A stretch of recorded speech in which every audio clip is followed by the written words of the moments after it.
पढ़ो या रात को, हमेशा याद रखो इस बात को, सफल बनाना है एक दिन अपने आप को। दिन को पढ़ो या रात को, हमेशा दिल में रखो इस बात को, सफल बनाना है एक दिन अपने आप को। इसी के साथ ही मैं शैलेंद्र कुमार शर्मा आप सभी का स्वागत करता हूं आपके अपने YouTube channel math school classes में। आज तो हम लोग पढ़ रहे थे एनसीईआरटी क्लास 10th के मैथ के चैप्टर नंबर 6, जिसको हम लोग कहते हैं ट्रायंगल्स या हिंदी में इसको कहते हैं त्रिभुज। इसके पहले वाले वीडियो लेक्चर में हमने आपको एक्सरसाइज 6.2 के क्वेश्चन नंबर 2 तक बताया था। आज हम लोग क्वेश्चन नंबर 3 को करते हैं। आइए देखते हैं क्वेश्चन हमारा 3 क्या कहता है। क्वेश्चन नंबर 3 हमारा ये कहता है कि आकृति में, जो ये हमें आकृति दी हुई है, लिखा है यदि LM समांतर है CB के और LN समांतर है CD के। ये जो निशान लगा है इसको हम लोग समांतर का निशान कहते हैं। LN समांतर है CD के हो तो सिद्ध करो कि AM अपान AB बराबर होना चाहिए AN अपान AD के। ये चीज हमें सिद्ध करना है। तो देखो लिखा है LM समांतर है CB के, मतलब LM समांतर है, ये जो LM है ये समांतर है किसके, CB के। फिर कह रहा है कि LN समांतर है किसके, CD के। LN समांतर है CD के। ये दो चीजें हमें दी हुई हैं, उसके बावजूद हमें ये कह रहा है कि सिद्ध करो कि AM अपान AB बराबर होना चाहिए AN अपान AD के। तो पहले जो चीज हमें दी हुई है उसको लिख लेते हैं। जो चीज हमें दी गई है उसको लिख लेते हैं। दिया गया है, दिया है LM समांतर है किसके, CB के, तथा LN समांतर है किसके, CD के। LN समांतर है CD के, LM समांतर है CB के और LN समांतर है CD के। अब देखो हमें करना क्या है। पहले जब LM समांतर है CB के, LM समांतर है CB के, तो देखो ये किस त्रिभुज में आ रहा है, त्रिभुज ABC में आ रहा है। त्रिभुज ABC में आ रहा है। ये सब करने से पहले जो चीज हमें सिद्ध करना है उसको लिख लेते हैं। हमें देखो सिद्ध करना है AM अपान AB बराबर होना चाहिए AN अपान AD के। ठीक है, ये चीज हमें सिद्ध करना है। अब हम लोग करेंगे क्या, अब हम लोग उत्पत्ति लेके चलते हैं। उत्पत्ति, ठीक है। अब देखो पहला हमें दिया है कि LM समांतर है CB के। जब LM समांतर है CB के तो ये किस त्रिभुज में आ रहा है, त्रिभुज ABC में आ रहा है। तो इसको लिख लेते हैं, त्रिभुज ABC में LM समांतर है किसके, CB के। यदि LM समांतर है CB के, हमने पढ़ा है कि अगर किसी त्रिभुज में किसी एक भुजा के समांतर यदि कोई एक रेखा खींची जाती है तो वह अन्य दो भुजाओं को समान अनुपात में विभाजित करती है। यह हमारी थेल्स प्रमेय कहती है। थेल्स प्रमेय क्या कहती है कि यदि अगर कोई एक त्रिभुज है, त्रिभुज में किसी एक भुजा के समांतर, इस भुजा के समांतर यदि कोई एक रेखा खींची जाती है तो वह अन्य दो भुजाओं को समान अनुपात में विभाजित करती है। तो ये समान अनुपात में विभाजित करती है, मतलब इसका जो अनुपात होगा AD अपान DB ये किसके बराबर होगा, AE अपान EC के बराबर होगा। ठीक इसी प्रकार हमें इस त्रिभुज में करना है। इस त्रिभुज के अंदर LM समांतर है किसके, CB के। अगर इसको इस तरफ से देखो तो LM समांतर है CB के। अगर इसको पलट के ऐसे रखा जाए तो ये तुम्हारा LM हो गया और ये तुम्हारा CB हो गया। तो LM समांतर है CB के। अगर LM समांतर है CB के तो हम लोग थेल्स प्रमेय से क्या लिख सकते हैं, थेल्स प्रमेय क्या कहती है कि अगर किसी त्रिभुज में किसी एक भुजा के समांतर यदि कोई एक रेखा खींची जाए तो वह अन्य दो भुजाओं को समान अनुपात में विभाजित करती है। तो इनका जो अनुपात होगा AM अपान MB क्या हो जाएगा, ये किसके बराबर हो जाएगा, AL अपान LC के बराबर हो जाएगा। AL अपान LC के बराबर हो गया। इसको क्वेश्चन नंबर 1 मान लेते हैं। फिर इसके बाद हमें दिया है कि LN समांतर है CD के, मतलब ये LN भुजा CD के समांतर है। ये देखो किस त्रिभुज में आ रहा है, त्रिभुज ए सी डी में आ रहा, ए डी सी में। ले लेते हैं पुनः त्रिभुज ए डी सी में। ए डी सी में क्या हो जाएगा, फिर वही थेल्स प्रमेय लगा देते हैं हम लोग। थेल्स प्रमेय से, थेल्स प्रमेय से क्या हो जाएगा, A N upon N D हो जाएगा। A N upon N D ये किसके बराबर हो जाएगा, A L upon L C के बराबर हो जाएगा। A L upon L C. Question number 2। अब समीकरण नंबर 1 व 2 को देखो। समीकरण 1 व 2 में देखो left hand right hand side और right hand side. Question number 1 और 2 में देखो राइट हैंड साइड आपस में बराबर है तो लेफ्ट हैंड साइड भी आपस में बराबर हो जाएंगे। A L upon L C A L upon L C के बराबर है तो ये हो जाएगा A N upon N T बराबर हो जाएगा A M upon M B के। तो ये हो जाएगा समीकरण 1 व 2 से। समीकरण 1 व 2 से हो जाएगा ए एल अपान एल सी बराबर है ए एल अपान एल सी के। तो ये हो जाएगा A M upon M B बराबर हो जाएगा A N upon N D के। इतना हो गया। अब देखो जो चीज हमें प्रूव करना है उससे इसको मैच करते हैं। तो ये लिखा है A M upon A B. देखो यहाँ पे क्या लिखा है A M upon M B. हमें एम बी की जरूरत नहीं है, यहाँ पे हमें ए बी लाना है। जरा चित्र में देखते हैं ए बी कहाँ पे है। ए बी हमारा ये है, ठीक है। अगर ए बी हमें लाना है तो A M plus M B को अगर हम ऐड कर दें तो हमें ए बी मिल जाएगा। तो अगर हम यहाँ 1 ऐड कर दें तो ये हो जाएगा ए एम प्लस, मतलब इसमें अगर 1 ऐड कर दें, A M upon M B लिखा है, अगर 1 ऐड कर दें तो ये हो जाएगा A M plus M B upon हो जाएगा एम बी। तो A M plus M B क्या होता है, A M plus M B को हम लिख सकते हैं ए बी। ए बी लिख सकते हैं। अगर हमने इसको ए बी लिख दिया तो ये हो जाएगा A M B, A B upon M B. लेकिन हमें ए बी की तो ज़रूरत है लेकिन हमें एम बी की ज़रूरत नहीं है। तो एम बी को हमें ख़त्म करना है और ए एम को हमें बचाना है। तो इसके लिए हम करेंगे क्या कि इसको पलट के लिख देंगे। यही कहानी इसके साथ भी होगी, क्योंकि हमें एन डी को गायब करना है, ए डी को लाना है और ए एन को बचाना है। तो इसको करेंगे क्या कि इसको हम पलट के लिख देते हैं। तो इससे हमारा ए एम बच जाएगा, क्योंकि ए एम जब नीचे आ जाएगा, जैसे यहाँ पे अगर ए एम आ जाता तो ए एम यहाँ बच जाता लेकिन एम बी गायब हो जाता। तो हमें ए एम को बचाना है।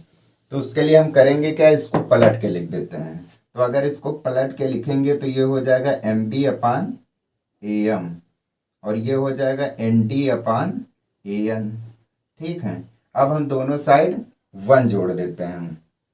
तो M B upon A M plus 1 और इधर हो जाएगा N D upon A N plus 1। अब इसके नीचे 1 मान के, इसके नीचे 1 मान के दोनों का एलसीएम ले लेते हैं। तो ये हो जाएगा ए एम, ऊपर हो जाएगा एम बी प्लस 1 का ए एम से मल्टीप्लाई करेंगे तो ए एम आ जाएगा।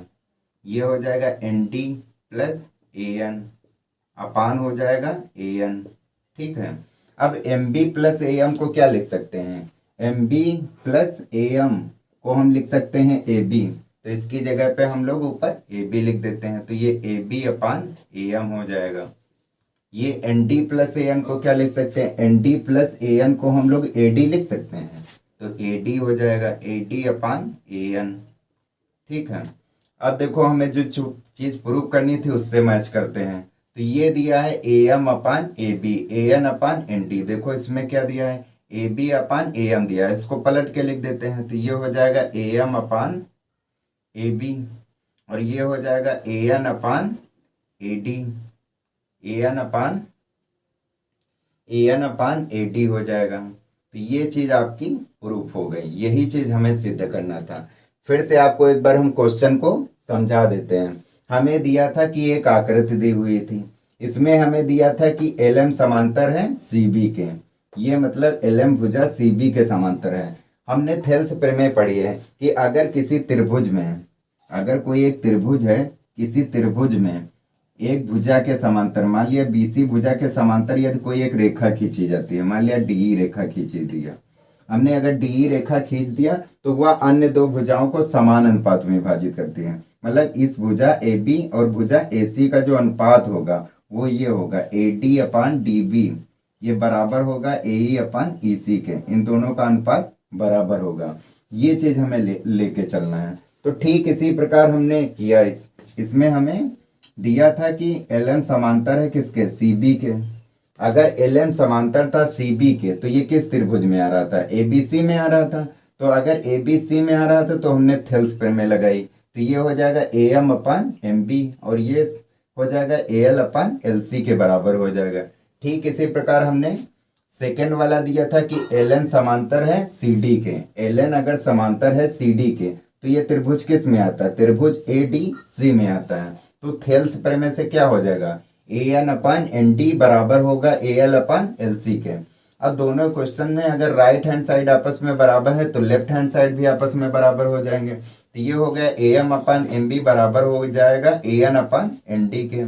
अब हमें जो चीज प्रूव करना था उससे तो ये मैच नहीं हो रहा था। और दूसरी चीज हमें एम बी को खत्म करना था, इसकी जगह पे ए बी को लाना था और साथ साथ में ए एम को भी बचाना था। तो हमने क्या किया, इसको पलट दिया और साथ में 1 ऐड कर दिया। तो हमें मिल गया ए बी अपान ए एम बराबर हो गया ए डी अपान ए एन। इसको पलट दिया तो हमें जो चीज प्रूव करना था वो निकल के आ गई। तो ये आपका क्वेश्चन नंबर 3 हो गया। अगर आप इसका स्क्रीनशॉट लेना चाहते हैं तो ले सकते हैं। अब हम लोग क्वेश्चन नंबर 4 को करते हैं। क्वेश्चन नंबर 4 हमारा है कि आकृति में एक आकृति हमें ये दी हुई है, लिखा है डी समांतर है एसी के। मतलब ये डी भुजा समांतर है किसके, एसी के। और लिखा है डी एफ समांतर है एई के। मतलब डी एफ समांतर है किसके, एई के। तो सिद्ध करो कि B F upon F E बराबर होना चाहिए बी अपान ई सी के। ये चीज हमें सिद्ध करना है। तो पहले जो चीज हमें दी हुई है उसको लिख लेते हैं। दिया गया है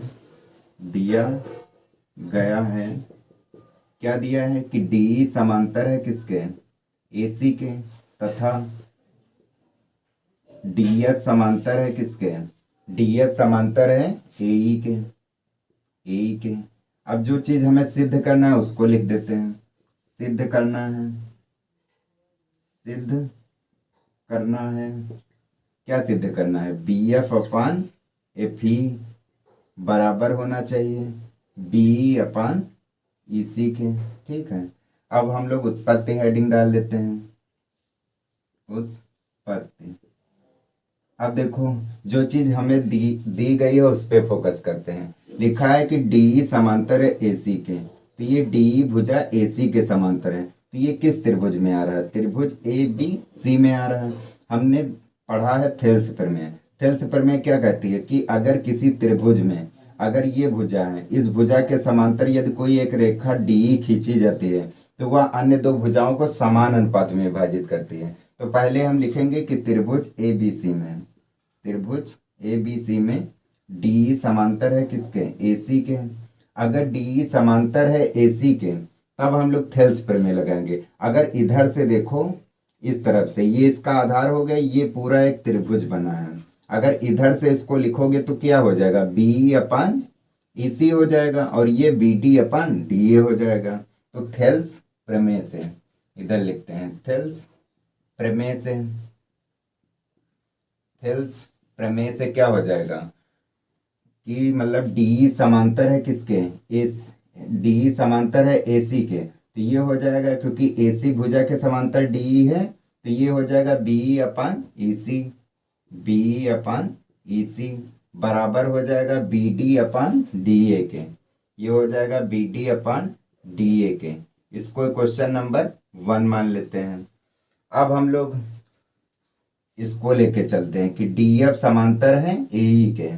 अगर डी एफ समांतर है एई के, अगर ये डी एफ भुजा समांतर है एई के तो ये किस त्रिभुज में आएगा, त्रिभुज ए बी ई में आएगा, ए बी ई में आएगा। तो लिख लेते हैं पुनः त्रिभुज ए बी ई में, ए बी ई में क्या हो जाएगा, त्रिभुज ए बी ई में डी एफ समांतर है एई के, डी एफ समांतर है एई के, डी एफ समांतर है एई के। अगर एई के समांतर है अगर त्रिभुज ए बी ई में डी एफ भुजा समांतर है ए ई के, अगर तो ये ऐसा त्रिभुज बनना है तो ये क्या हो जाएगा, B F upon F E बराबर हो जाएगा B D upon D A के। तो ये हो जाएगा B F upon F E बराबर हो जाएगा किसके, B D upon D A के। इसको क्वेश्चन नंबर 2 को मान लेते हैं। अब जरा क्वेश्चन नंबर 1 और 2 को देखो कि बी डी मतलब दोनों क्वेश्चन में राइट हैंड साइड आपस में बराबर है, तो लेफ्ट हैंड साइड भी आपस में बराबर होंगे, क्योंकि B D upon D A के बराबर है। तो ये हो जाएगा बी अपन ई सी बराबर हो जाएगा बी एफ अपन एफ ई के। तो समीकरण 1 व 2 से क्या हो जाएगा, B D upon D A बराबर है B D upon D A के। तो ये हो जाएगा बी अपन ई सी बराबर हो जाएगा बी एफ अपन एफ ई के। ठीक है, अब जरा जो हमें चीज प्रूव करनी थी उससे इसको मैच करते हैं। तो देखो हमें प्रूव करना था बी एफ अपन एफ ई, तो बी एफ अपन एफ ई भी हमें मिल गया और बी अपन ई सी वो भी हमें मिल गया बी अपन ई सी। तो ये आपका क्वेश्चन नंबर 4 हो गया। आपको फिर से हम एक बार क्वेश्चन को समझा देते हैं। हमें दिया था कि आकृति में डी भुजा समांतर है ए सी के, तो ये डी भुजा थी AC के समांतर थी, तो ये एक त्रिभुज बन गया था। तो ये ABC एक त्रिभुज बन गया था जिसमें AC भुजा के समांतर DE भुजा थी। अगर DE भुजा के समांतर थी, ठीक है, अगर AC भुजा DE के समांतर थी तो हमने थेल्स प्रमेय लगा दी। त्रिभुज ABC में DE समांतर है AC के, अगर DE समांतर है AC के तो थेल्स प्रमेय क्या कहती है, अगर किसी एक भुजा के समांतर यदि कोई एक रेखा खींची जाए तो वह अन्य 2 भुजाओं को समान अनुपात में विभाजित करती है। तो ये हो जाएगा बी अपन ई सी किसके बराबर हो जाएगा, B D upon D A के। ठीक उसी प्रकार हमने पुनः ले लिया कि डी एफ भुजा ए ई के समांतर है। अगर डी एफ भुजा ए ई के समांतर है तो ये किस त्रिभुज में आएगा, त्रिभुज ए बी ई में आएगा। अगर त्रिभुज ए बी ई में आएगा तो ये क्या हो जाएगा, थेल्स प्रमेय से। थेल्स प्रमेय से यहाँ लिख देना, थेल्स प्रमेय से, थेल्स प्रमेय से, थेल्स प्रमेय से, थेल्स प्रमेय से क्या हो जाएगा कि B F upon F E बराबर हो जाएगा B D upon D A के। अगर दोनों क्वेश्चंस को देखो, इसमें राइट हैंड साइड आपस में बराबर है तो लेफ्ट हैंड साइड भी आपस में बराबर होगा। तो ये हो जाएगा बी अपन ई सी बराबर हो जाएगा बी एफ अपन एफ ई के। तो यही चीज हमें प्रूव करना था। तो ये आपका क्वेश्चन नंबर 4 हो गया। अगर आप इसका स्क्रीनशॉट लेना चाहते हैं तो ले सकते हैं। फिर आज के लिए इतना ही, फिर हम लोग नेक्स्ट वीडियो में क्वेश्चन नंबर 5 को करेंगे। अगर आपको ये वीडियो अच्छा लगता है तो हमारे चैनल को सब्सक्राइब करें, लाइक करें, शेयर करें, और आपको किसी प्रकार की कोई प्रॉब्लम आती है तो हमें कमेंट बॉक्स पर लिखकर अवश्य बताएंगे। फिर मिलेंगे एक नेक्स्ट वीडियो में, तब तक के लिए जय हिंद, जय भारत।